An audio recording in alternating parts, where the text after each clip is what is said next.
Good morning, students. Welcome back to the new session of learning in this lockdown period. This is your accounts class of class 11, and we are doing chapter number 8, that is journal. Okay, तो हमने last video में देखा था all the entries which were related with the purchase. हमने last में क्या देखा था? परचेज से रिलेटेड सारी जर्नल एंट्रीज देखी थी, और ये हमारा थर्ड वीडियो है इस चैप्टर का। और आज हम लोग देखेंगे सेल्स से रिलेटेड सारी एंट्री। ओके, सेल्स से रिलेटेड। तो पहला है, मैं ट्रांजैक्शंस लिख रही हूँ एंड देन उसको एक्सप्लेन करूंगी एंड जर्नल एंट्री भी पास कराऊंगी। पहला है गुड्स सोल्ड फॉर ₹500। क्या है? Goods sold for ₹500। आपने क्या करा? सामान बेचा। कितने का बेचा? 500 के बेचा। तो हमने क्या करा?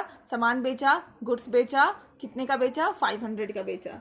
देन होता क्या है, आप जब सामान बेचते हो तो आपके हाथ में आप सामान दे देते हो और इन रिटर्न आपके हाथ में कैश थमा देता है जो भी आपका कस्टमर होता है। ठीक है, इमेजिन करो आप सामान बेच रहे हो। सामान बेचते हो तो क्या होता है, आपके हाथ में कैश आ जाता है ना। तो हमने क्या रूल सीखा था? Debit what comes in. ठीक है, तो हम क्या कर लिखेंगे यहाँ पे? Cash account DR to sales. क्या लिखेंगे? Cash account DR to sales. Amount is 500। Okay, 2 column होती है। और फिर हम दूसरी ट्रांजैक्शंस करेंगे। Goods sold to Ram of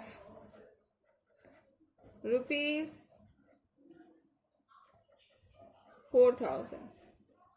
okay, आपने यहाँ पे क्या करा? राम को गुड्स बेचा।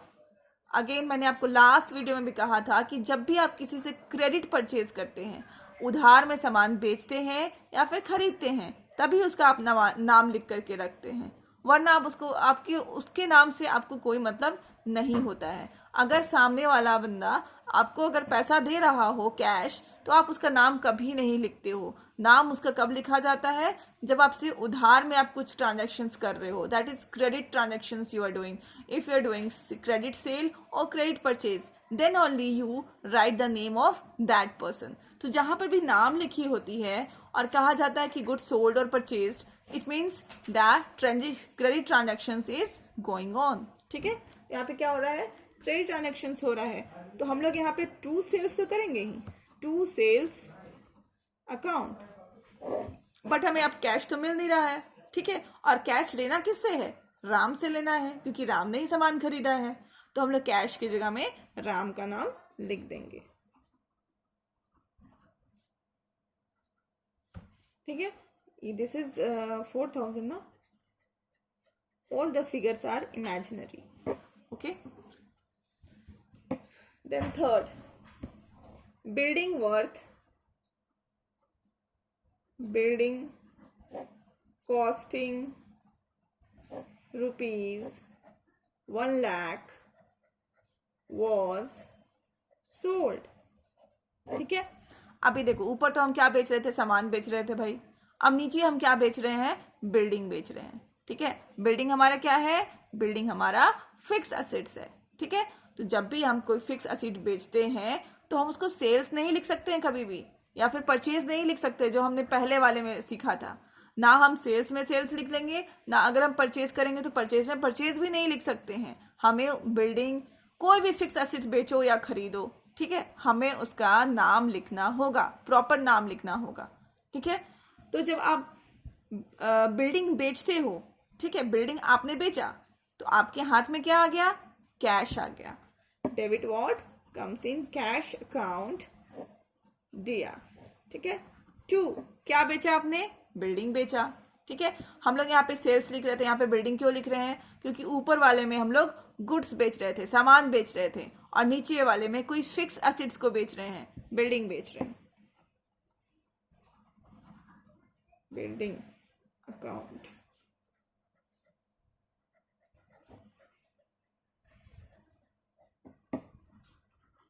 4 transactions is land worth rupees 2 lakh was sold to Riya.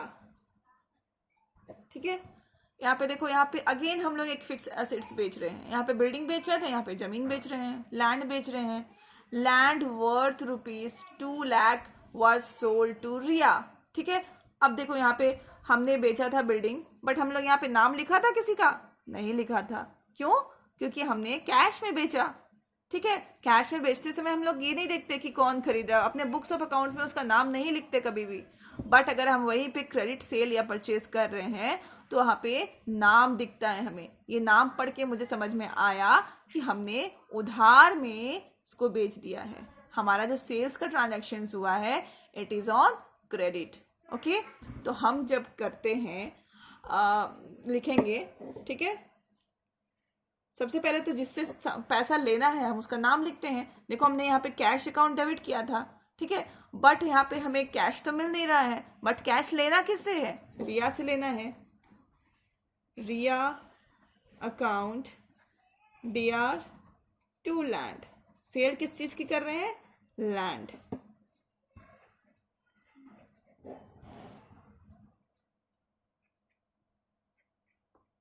Okay, then transactions number 5, goods costing rupees 10,000 was sold for rupees 12,000. ठीक है, यहाँ पे देखो हमने क्या लिखा है? Goods costing rupees 10,000 was sold for 12,000. Okay, मतलब क्या है इसकी? हमने सामान बेचा. ठीक है, और सामान का दाम कितना था? 10,000 रुपया था. सामान का दाम कितना था? 10,000 रुपया था. उस सामान को हमने 12,000 में बेच दिया. अक्सर ऐसा ही होता है कि हमें जो भी सामान हम लोग जाके खरीदते हैं, ऐसा तो नहीं होता है कि वो जिस कॉस्ट में शॉपकीपर लेकर के आए उसी कॉस्ट में हमें दे दे. नो. तो यहाँ क्या है कि 10,000 का सामान कितने में बेच दिया? 12,000 में बेच दिया. ओके, तो हमें क्या हो रहा है? यहाँ पे 2,000 की प्रॉफिट हो रही है. बट यहाँ पे हमें अभी जर्नल एंट्री जो है, हमें जब भी हम सेल्स की ट्रांजैक्शंस लिखते हैं, अभी हम सेल्स की रिलेटेड एंट्री कर रहे हैं, जब भी हम सेल्स से रिलेटेड एंट्री करते हैं तब हम प्रॉफिट रिकॉर्ड नहीं करते हैं. क्या करते हैं? तब हम प्रॉफिट रिकॉर्ड नहीं करते हैं. इन केस ऑफ गुड्स, जब भी हम सामान बेच रहे हो उस समय अगर हमें प्रॉफिट होता है तो हम रिकॉर्ड नहीं करते हैं. जनरली क्या होता है, हम जितने में सामान बेचें वो हमारा सेल प्राइस हो जाता है, हम उतना ही रिकॉर्ड कर लेते हैं. ठीक है, तो यहाँ पे मैं लिखूंगी सामान बेचा तो क्या आया हमारे पास? कैश अकाउंट आया, कैश आया. और क्यों आया? Because of sales. सेल्स करने के लिए आया. ठीक है, तो अभी हमने जब सामान बेचा, गुड्स बेचा, तो हमारे पास कितना आया? 12,000 आया. तो ये जो आपको दिया हुआ सिचुएशन कि 10,000 की गुड्स हमने 12,000 में बेचा, ये बस आपको डिस्ट्रैक्ट करने के लिए दिया हुआ है या फिर आपको कंफ्यूज करने के लिए दिया हुआ है. ओके, तो हम जब भी सेल्स करते हैं तो हम जितना सेल वैल्यू होता है उसको लिखते हैं. गुड्स के केस में मैं बता रही हूँ, अभी अगर हम फिक्स एसेट्स बेचेंगे तो उसका केस बिल्कुल अलग हो जाएगा. हम लोग अभी सिर्फ गुड्स की बात कर रहे हैं, तो गुड्स में हम लोग सेल प्राइस रिकॉर्ड कर देते हैं. ऑल राइट, ट्रांजैक्शन नंबर 6 में क्या है? मशीन बेचा या फिर बोल दो फर्नीचर बेचा. Furniture costing rupees 14,000 was sold to Ramesh for rupees 19,000. Okay, और मेक इट 20,000. क्या लिखा है? Furniture costing rupees 14,000. 14,000 की फर्नीचर थी जिसको हमने 20,000 में बेच दिया है. कितने की प्रॉफिट हो रही है हमें? 6000 की प्रॉफिट हो रहा है। और किसको बेचा? रमेश को बेचा। ठीक है, तो रमेश को बेचा है, इसका मतलब व्हाट कि हमने क्या किया है, क्रेडिट में सेल कर दिया है। ठीक है, क्रेडिट में सेल कर दिया। इसको पढ़ने के बाद तो दो चीजें समझ में आई कि एक तो ये फिक्स एसेट्स बेच रहे हैं, वन थिंग कि that I am selling fix assets. Okay, what I am doing, I am selling fix assets. और दूसरा यहाँ पे नाम लिखा हुआ है, इट मीन्स कि I am selling on credit, मैं क्रेडिट सेल कर रही हूँ। और तीसरा कि हमें कितना यहाँ पे प्रॉफिट हो रहा है, 6000 प्रॉफिट हो रहा है। ओके, तो इसकी ट्रांजेक्शन्स क्या होगी? सबसे पहले तो हमें पैसा किससे लेना है, रमेश से लेना है, रमेश अकाउंट DR। ठीक है, क्यों लेना है? बिकॉज रमेश को हमने फर्नीचर बेचा है। ठीक है, तो हम लोग सेल की जगह में फर्नीचर लिखेंगे, क्यों? क्योंकि ये फिक्स एसेट्स हम लोग सेल कर रहे हैं। एंड थर्ड में हम क्या करेंगे कि हम इसकी प्रॉफिट भी रिकॉर्ड करेंगे। ओके, हम इसकी प्रॉफिट भी रिकॉर्ड करेंगे। तो अगर हमें प्रॉफिट हुआ है देखो 6000 की, तो हम लोग उसको प्रॉफिट रिकॉर्ड करने के लिए हम लोग प्रॉफिट एंड लॉस अकाउंट को क्रेडिट करते हैं। इस तरफ वाले को डेबिट बोलते हैं, इस तरफ वाले को क्रेडिट बोलते हैं। अगर हमें लॉस हो गया होता तो ये प्रॉफिट एंड लॉस अकाउंट को हम लोग डेबिट कर देते, यहाँ पे लिख करके डेबिट लिख देते।